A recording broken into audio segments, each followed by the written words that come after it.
Sir, RSP-B പിടിക്കാൻ വട്ടമിട്ട് പറക്കുകയാണ് CPM എന്ന് മാധ്യമങ്ങൾ റിപ്പോർട്ട് ചെയ്യുന്നു.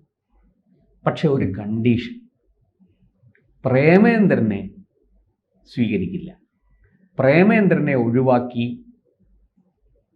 ഷിബു ബേബി ജോണിനെയും അസീസിനെയും ഒക്കെ തിരിച്ചു കൊണ്ടുവരാനാണ് LDF പെടാപ്പാടുപെടുന്നത്. അങ്ങനെ പ്രേമേന്ദ്രനെ തള്ളിക്കളഞ്ഞ RSP-B ബാക്കിയുള്ള നേതാക്കൾ ഷിബു ബേബി ജോണും നമ്മുടെ PA അസീസും ഒക്കെ LDFിലേക്ക് പോകുമോ, മടങ്ങുമോ? ആ പരനാറിയെ മാത്രം വേണ്ട NK പ്രേമേന്ദ്രൻ അല്ലേ? പ്രേമേന്ദ്രനെ അല്ല വിളിച്ചത്. ശരിക്കും നമുക്ക് തോന്നും പ്രേമേന്ദ്രനെയാണ് വിളിച്ചത് MA ബേബിയെയാണ്.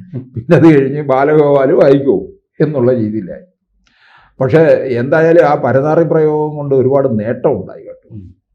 ഇവർക്ക് എന്താ പ്രേമേന്ദ്രനെ വേണ്ടാത്ത എന്താ? പ്രേമേന്ദ്രനാണ് കൊല്ലത്ത് CPMന്റെ അടിത്തറ ഇളക്കിയത്. ഇപ്പം പക്ഷേ 2014 മുതൽ 3 തവണയായിട്ട് 14, 19, 24 കൊല്ലത്ത് CPMനെ പരാജയത്തിന്റെ കയ്പ് നീർ കുടിപ്പിച്ചത് പ്രേമേന്ദ്രനാണ്. മികച്ച പാർലമെന്റേറിയൻ അല്ലേ? നരേന്ദ്രമോദിയുടെ റൂമിന്റെ വാതിൽക്ക് പോയി കൊട്ടണ്ട, നേരെ കയറി ചെല്ലാനുള്ള സ്വാതന്ത്ര്യം കൂടി പ്രേമേന്ദ്രനുണ്ടെന്നാണ് എനിക്ക് തോന്നുന്നത്. മോദിജി നേരിട്ട് വിളിച്ചതല്ലേ ആ ക്യാൻറ്റീനിൽ പോയിരുന്ന് ചായ കുടിക്കാമെന്ന് പറഞ്ഞു. അത് മാത്രമല്ല സാർ, 2 പ്രധാന സംഭവങ്ങൾ കൊല്ലത്ത് നമുക്ക് എടുത്തു കാണിക്കാം. ഒന്ന്, ആ ബൈപ്പാസിന്റെ നിർമ്മാണം.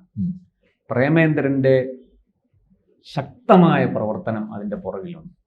രണ്ടാമത്, കൊല്ലം റെയിൽവേ സ്റ്റേഷന്റെ മുഖച്ഛായ മാറ്റി. കഴിഞ്ഞ ദിവസവും ഞാനത് കണ്ടതാണ്. എനിക്ക് തോന്നുന്നു കേരളത്തിലെ ഏറ്റവും വലിയ, ഏറ്റവും സുന്ദരമായ റെയിൽവേ സ്റ്റേഷനായി കൊല്ലം റെയിൽവേ സ്റ്റേഷൻ മാറിക്കൊണ്ടിരിക്കുകയാണ്. തലസ്ഥാന ജില്ലയായ തിരുവനന്തപുരത്തെ പ്രധാനപ്പെട്ട central railway station, divisional office ഇരിക്കുന്നത് തിരുവനന്തപുരത്താണ്. അതിന് കീഴിലുള്ള ഈ Thiruvananthapuram railway station, central railway സ്റ്റേഷന് പോലും ആ അവകാശവാദം ഉന്നയിക്കാനുള്ള ശക്തിയില്ല, കരുത്തില്ല. പക്ഷെ കൊല്ലം റെയിൽവേ സ്റ്റേഷൻ അതുണ്ട്. അങ്ങനെ ഉണ്ടാക്കിയെടുത്തത് പ്രേമേന്ദ്രനാണ്. ഇപ്പൊ 2024 ലോക്സഭാ തെരഞ്ഞെടുപ്പിൽ കണ്ടോ, CPMകാർ നെട്ടോട്ടമായിരുന്നു കൊല്ലത്ത്. മത്സരിക്കാൻ ഒരു സ്ഥാനാർത്ഥിയെ പോലും അവർക്ക് ഇല്ല. ചിന്തോ ജെറോമിന്റെ ഒക്കെ പേര് പറയുന്നുണ്ട്. അവസാനം വന്നിട്ട് ആരെ കൊണ്ട് നിർത്തി? നല്ല തൊലിക്കെട്ടിയുള്ള ഒരാളുണ്ടല്ലോ കൊല്ലത്ത്, അങ്ങോട്ട് നിർത്തി. അദ്ദേഹം വിചാരിച്ചത് എന്തോ എനിക്ക് CPM എന്തോ ഒരു വലിയ ആഭരണം തന്നെ അങ്ങ് അവരോധിക്കുകയാണ് എന്നാ കരുതിയത്. അല്ലാതെ എന്ത് പറയാൻ.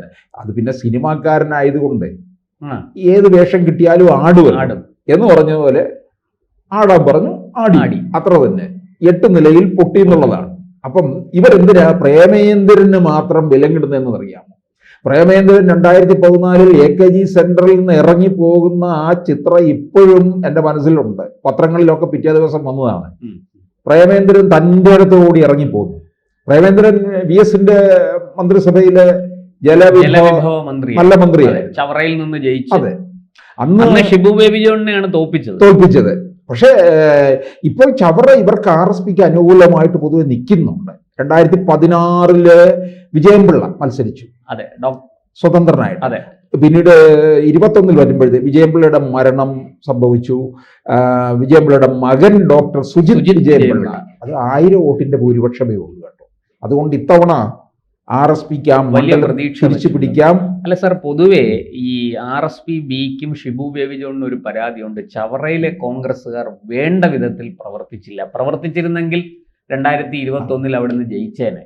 അതിന് ഇവർക്ക് വേറെ പരാതിയുണ്ട്. ഇവർക്ക് കൊടുക്കുന്ന മണ്ഡലങ്ങൾ 5 മണ്ഡലം കൊടുക്കും RSP. ചവറ, കുന്നത്തൂർ, ഇരവിപുരം, ആറ്റിങ്ങൽ, മട്ടന്നൂർ.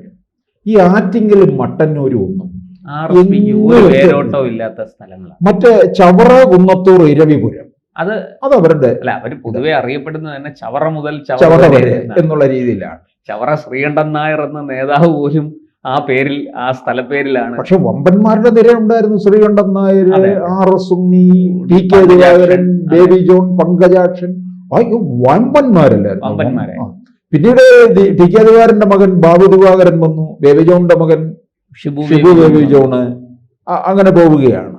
പ്രേമേന്ദ്രനാണ് ഇപ്പൊ ഞാൻ ചോദിച്ചോട്ടെ RSPയുടെ ഒരു മുഖമുദ്ര എന്ന് പറയുന്നത് പ്രേമേന്ദ്രനാണ്. ഇവരെ LDFിലേക്ക് അങ്ങനെ റാഞ്ചി കൊണ്ടുപോകാനുള്ള ശ്രമം നടത്തുമ്പോൾ RSPയിലെ ഒരു വിഭാഗം അതിനെ സ്വാഗതം ചെയ്യുന്നുണ്ട്.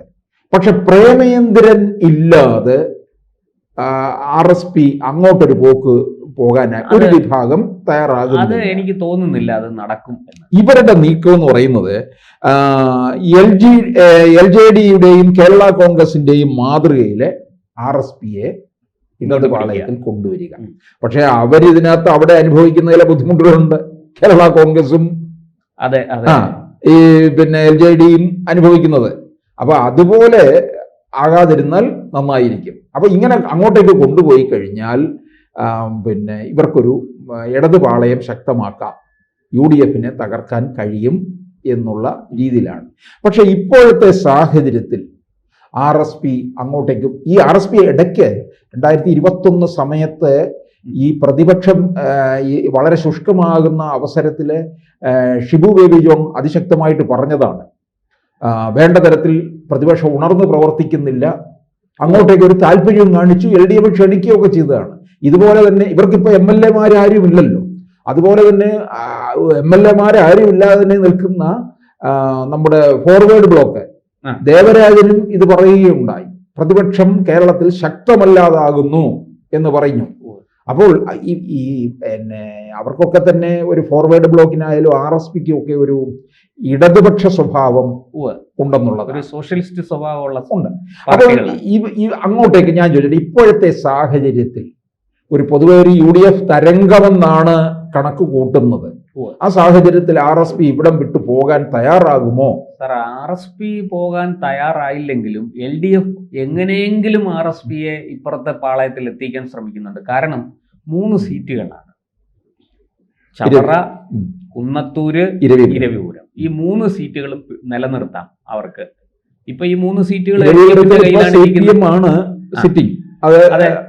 അപ്പൊ ഈ 3 സീറ്റുകളും RSP എതിർപക്ഷത്താണെങ്കിൽ ഇത് നഷ്ടപ്പെടാനുള്ള സാധ്യത വളരെ കൂടുതലാണ്. കാരണം ഈ 3 മണ്ഡലങ്ങളിലും RSPക്ക് അത്യാവശ്യം വോട്ടുണ്ട്. പക്ഷെ ചവറ UDFിൽ നിന്നാലും RSPക്ക് തിരിച്ചു പിടിക്കാമെന്ന് എനിക്ക് അല്ല. ചവറ മാത്രമല്ല സാർ, ഇന്നത്തെ നമ്മൾ ഇപ്പോഴത്തെ കേരളത്തിലെ സാഹചര്യം വെച്ച് നോക്കിയാൽ ഒരു ശക്തമായ ഭരണവിരുദ്ധ വികാരം ഉണ്ട്. ഈ പറയുന്ന ഇരവിപുരത്താകട്ടെ, കുന്നത്തൂരാകട്ടെ, ചവറയിലാകട്ടെ അത് കൃത്യമായിട്ട് പ്രതിഫലിക്കുകയും ചെയ്യും. ഈ കുന്നത്തൂർ തലസ്ഥാനവുമായിട്ട് അടുത്ത് കിടക്കുന്ന ഒരു ജില്ലയാണ് കൊല്ലം. അതുകൊണ്ട് തന്നെ ഈ തലസ്ഥാനത്തെ രാഷ്ട്രീയ മലക്കം മറിച്ചിലുകളെല്ലാം വളരെ വേഗത്തിൽ സ്വാധീനിക്കപ്പെടുന്നത് കൊല്ലം ജില്ലയിലാണ്. അതുപോലെ കുന്നത്തൂർ കോവൂർ കുഞ്ഞുമോനെതിരെ ശക്തമായ ഒരു വികാരം ഉണ്ട്. കോവൂർ കുഞ്ഞുമോൻ കഴിഞ്ഞ എത്രയോ നാളുകളായിട്ട് ജയിച്ച് MLA ആയിക്കൊണ്ടിരിക്കുകയാണ്. 5 തവണയോ എത്തിയിട്ടുണ്ട്. പക്ഷേ മണ്ഡലത്തിലെ വികസനം ഇപ്പോഴും അത്ര കാര്യമായിട്ട് നടക്കുന്നില്ല. ഈ പറഞ്ഞതുപോലെ ജനങ്ങൾക്ക് വലിയ പരാതികളുണ്ട്. ഈ MLA ഞാൻ കല്യാണം പോലും കഴിക്കാതെ കുന്നത്തൂരിന് വേണ്ടി എൻ്റെ ജീവിതം മാറ്റിവെച്ചിരിക്കുന്നു എന്നൊക്കെയാണ് നിയമസഭയിൽ അദ്ദേഹം പറയുന്നത്, കുഞ്ഞുമോൻ പറയുന്നത്. പക്ഷേ അത് ജനങ്ങൾക്ക് അങ്ങോട്ട് അവരത് അംഗീകരിക്കാനും വിശ്വസിക്കാനും ഒക്കെ കുറച്ച് പ്രയാസം. പക്ഷെ പ്രേമേന്ദ്രനിലൂടെ UDFിന് മൊത്തത്തിൽ കൊല്ലം പാർലമെന്റ് മണ്ഡലത്തിൽ നേട്ടം കൊയ്യാൻ കഴിയും. കാരണം പ്രേമേന്ദ്രന്റെ ഒരു പേര്, വികസന കാര്യങ്ങൾ, നേരത്തെ ഇവിടെ നമ്മൾ സൂചിപ്പിച്ച കാര്യങ്ങളൊക്കെ. അപ്പൊ 7 മണ്ഡലങ്ങൾ അവർക്ക് ഈ കൊല്ലം പാർലമെന്റ് മണ്ഡലത്തിൽ സുഖമായിട്ട് അവർക്ക് നിലനിർത്താൻ കഴിയുമെന്നുള്ളതും ഒരു പ്രധാനപ്പെട്ട കാര്യമാണ്.